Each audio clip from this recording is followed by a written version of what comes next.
Hey guys, so today I'm going to take this set of nails to this set of nails. I have not done a full decked out rhinestone set of nails yet on my channel, and I used to do these all the time, and I figured New Year's is around the corner, so let's just get right into it. So as you can see here, my nails are just a regular, like Blue said, this one is like blue and white, but they're pretty plain. And I feel like when you put rhinestones on just a flat color, it doesn't look as good. So this first step is optional, but I would encourage it. I'm going to put down a layer of this Galaxy Hollow here. This is essentially like a chunky hollow powder. So in between the rhinestones, you won't be left with just like some flat color. Sorry, my hands are so red. I washed them before to make sure like my nail surface was clean. And it is freezing in here. So I'm going to start off by applying this no wipe top coat. I already have one on my nails, but I want to put a fresh one on for the powder to stick. It doesn't really matter what's underneath this gel, as the powder only gives it just a little bit of a tint. This top coat and light and everything I can find will be linked below in the description. Now, I do like to give my nails a wipe, even though this is a no wipe top coat. I just feel like it makes the powder stick better and more evenly.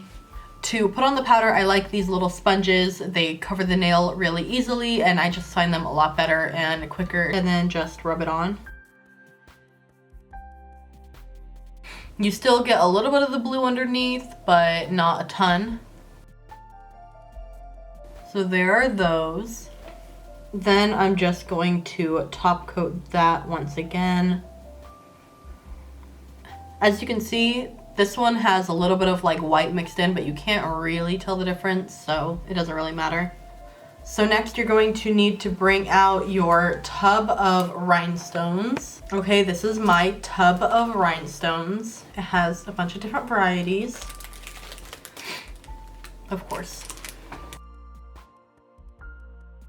Like I have these ones, I think these ones are from Twinkle Tea. And then all of this is just glitter that I should 100% be storing better, but I'm not. And then I have a bunch of little baggies of all of these rhinestones, and I think all of the ones in these little baggies are mostly Swarovski, whatever. These ones I know are not though, these are just like plain black ones. Then got some blue ones, it's just some tape. These ones aren't. You can tell because they don't have like any iridescence or anything like that to them. Then I have like this little wheel. You can get this thing at like Sally's. I got this weird, I don't know, I haven't found a use for it yet. And then some cute pink ones. I'm gonna set all of the ones in the baggies to the side, and we're mainly gonna be focusing off this. Oops, more glitter. So in here's mainly what we're gonna be using. I got this tub from Hobby Lobby. And it says, what, like $18 on here, but I know I definitely didn't pay $18 for it. I'm pretty sure it was like 40% off. Anyway, I've been using them forever. Aside from what just came in here, I also have a bunch of other random ones mixed in here. So I'm just gonna kind of set this aside. I worry about it focusing. So for this, we're mainly going to be using this, and this is specifically for rhinestones. And I've found that it holds up almost as well as just regular glue. But for the density that we're going to be doing, it makes it 1,000 times easier because this doesn't dry as quickly as glue. For the really large gems, I will be using glue, and then for everything else, I'll be using this. And then from that, you're just basically going to need some tweezers, and that's how I pick all of mine up. If you have like a specific like wax thing for it, that's a lot easier. But for some reason, I cannot find any. Anytime I go to a craft store, they look at me like I'm crazy. Now, mine are gonna be really extra, and I know that 95% of people would not want gems as big as I'm gonna put on. But you know, feel free to just do them all in these like little small ones right here. When you do them bigger, it does save a ton of time. So yeah, we're gonna just get started. Okay, so we're gonna start off on this finger, and I'm just basically going to place a little bit of glue in the center here and grab my gem, and bam, first one. And I'm just going to pour out a little variety of all of these other ones right here. because I have some blue and some pink ones that I would like to use along with all the others. The glue dries really, really quickly, which is why I prefer not to use it, because if you start messing up, it's just basically going to glue in the wrong position.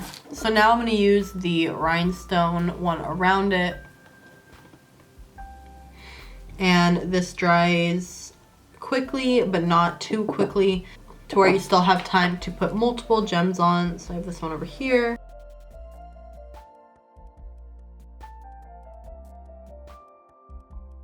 And voila, there is the first one. There is a bunch of little gaps, but I prefer to go back and do those to make sure I have enough like tiny little itty bitty ones. Now do keep in mind, for anyone even looking to do anything remotely like this, is that you are going to have people coming up to you randomly asking to see your nails. A lot of people don't have as much common courtesy as you would think. A lot of people will just like grab your hand and look. Do keep in mind that they draw a lot of attention. Also, a lot of people do not like them and think that they are horribly tacky, but as long as you like them, that is truly all that matters. But do keep in mind that you are definitely 100% going to get talked about, if you know what I mean.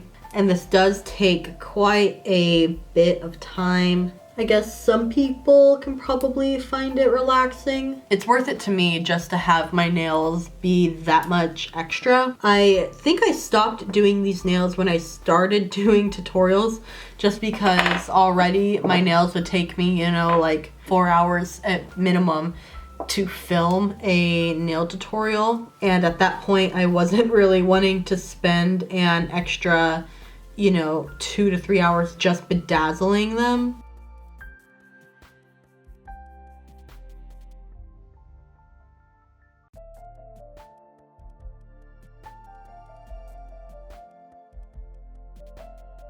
If you guys really like this video and want me to do this again, then I will order all of the old cool rhinestones I used to use. I used to have a lot more like teardrop shape ones and a lot more smaller ones, and I would really like make designs in them. But then when I moved almost a year ago, I think they got lost or something happened.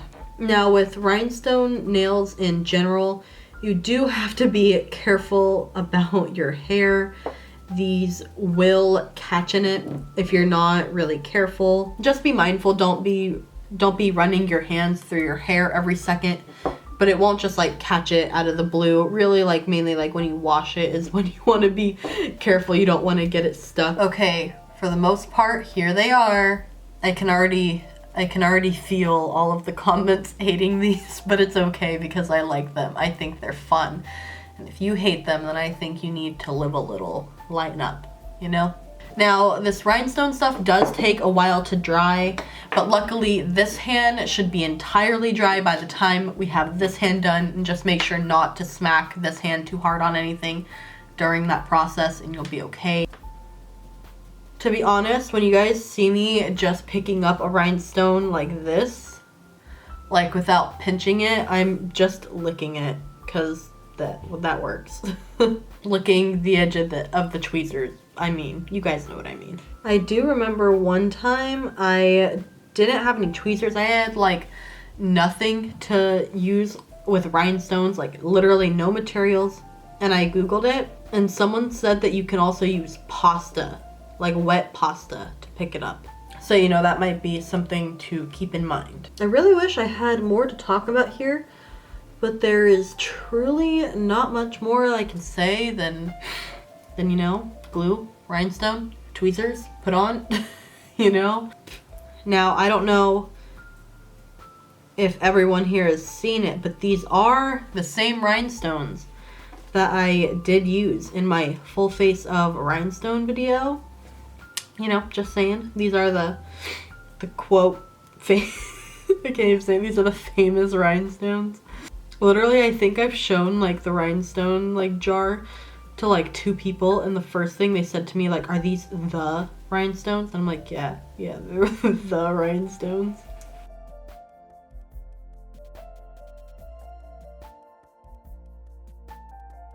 Okay, so in general, they are done. Now I need to basically fill in all of the little gaps and anywhere that I missed. So like just like along the edge right here, down here, and stuff like that.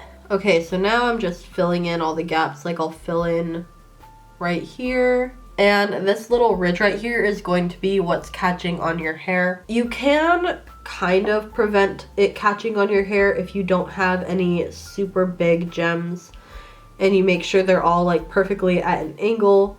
I go back and do these little touch-ups opposed to just doing it all the first time because sometimes the gems can slide around a lot. The bigger ones, it's a lot easier to keep in place, but these small ones end up sliding a ton. So it's a lot easier if there's other structure for like the small ones to kind of be up against, because usually you're placing them like in the middles or on the sides. Okay, and now all of the spaces are pretty much filled in. Now I want to show you guys an example. So on this bottom half right here, I have top coated it with the 4 rhinestones only. So this stuff right here, and then on the bottom right here, I have top coated it with my normal gel. And I would say that the 4 rhinestones only is a little bit clearer, but for actual like sealing purposes and for it to not move and for a lot less like tugging through hair and catching on things, I'm going to seal it with the actual top coat. This will ensure that literally none of them come off and that they all stay where they're supposed to, and the minimizing on catching on your hair. And this is it completely top coated. As you can see, like nothing will be coming out now. They can pretty much withstand whatever. There won't be any flying of gems. And here they are. Here is my how to be literally the most extra with your nails tutorial. I know this is probably way too much for most people and no one would ever do this, but I like them. So